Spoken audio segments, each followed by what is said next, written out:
Hello guys, ரொம்ப நாளாக ma'am உங்களோட ஈவினிங் ஸ்நாக் என்னன்னு சொல்லிட்டு ஷேர் பண்ணுங்க நிறைய பேர் கேட்டிருந்தீங்க. ஸோ அந்த ரெசிபி உங்களுக்கு நான் ஷேர் பண்ணுறேன். அதுக்கு ஃபர்ஸ்ட் உங்களுக்கு பிடிச்ச காய்கறிகள் எதா இருந்தாலும் சரி சின்ன சின்னதாக கட் பண்ணி எடுத்துக்கோங்க. கட் பண்ண வெஜிடபிள்ஸை ஓரமாக வச்சுட்டு ஒரு பாத்திரத்தில் கோதுமை மாவு 1 கப் எடுத்துக்கோங்க. அதே போல கேப்ப மாவு 1 கப் எடுத்துக்கோங்க. இது கூட நீங்க சிறுதானிய மாவும் எடுத்துக்கலாம். தேவையான அளவு உப்பு போட்டுக்கோங்க. கொஞ்சமா தண்ணி ஊத்தி நல்லா மிக்ஸ் ஆகிற மாதிரி பிணைஞ்சுக்கோங்க. இந்த மாவை பிசைறப்போ நெய்யோ எண்ணெயோ எதுவுமே ஊத்தாம நீங்க சும்மாவே பிசையலாம். பிசைறப்போ நடுவுல தண்ணி தேவைப்பட்டா நீங்க ஊத்தி பிசைஞ்சுக்கலாம்.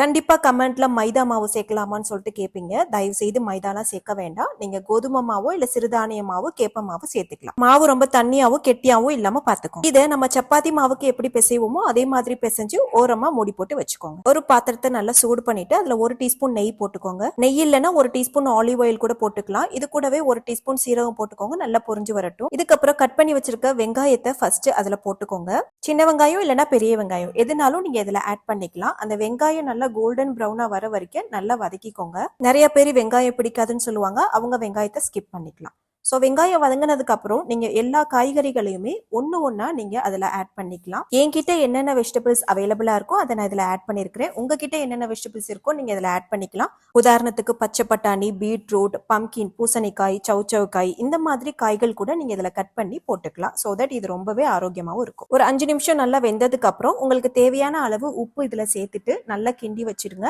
அதுக்கப்புறம் ஒரு 5 நிமிஷமோ 10 நிமிஷமோ இது நல்லா மூடி போட்டு மூடி வச்சிருங்க. 10 நிமிஷம் கழிச்சு ஓபன் பண்ணி பாத்தீங்கன்னா ஊத்திருக்க நெய்லாம் மேல வந்துரும். இந்த ஸ்டேஜ்ல 1 டீஸ்பூன் மிளகாய் தூள் போட்டுக்கோங்க. 1 டீஸ்பூன் மல்லித்தூள் போட்டுக்கோங்க. 1 டீஸ்பூன் மிளகுத்தூள் போட்டுக்கோங்க. இது எல்லாத்தையுமே நல்லா கலந்து விட்டுக்கோங்க. அந்த மசாலாவோட ஸ்மெல் எல்லாமே அந்த காய்கறிகள்ல போயிடும். இதுக்கப்புறம் நல்லா கிண்டி விட்டுக்கோங்க. ஸோ தட் அந்த மசாலா எல்லாமே அந்த காய்கறிகள்ல நல்லா இறங்கி உங்களுக்கு ஒரு ஸ்பைசி டேஸ்ட் கொடுக்கும். ஒரு 5 நிமிஷம் நல்லா வதக்கி விட்டீங்கன்னா அந்த காய்கறிகள் மசிஞ்சு ரெடி ஆயிடும். இப்போ நம்ம பிசைஞ்சு வச்சிருக்க மாவை நல்லா சின்ன சின்ன பால்ஸா இந்த மாதிரி நீங்க உருட்டி எடுத்து வச்சுக்கோங்க. அந்த குட்டி குட்டி பால்ஸ் எல்லாம் இந்த மாதிரி சின்ன சின்ன சப்பாத்தியா நீங்க தேய்ச்சி எடுத்துக்கோங்க.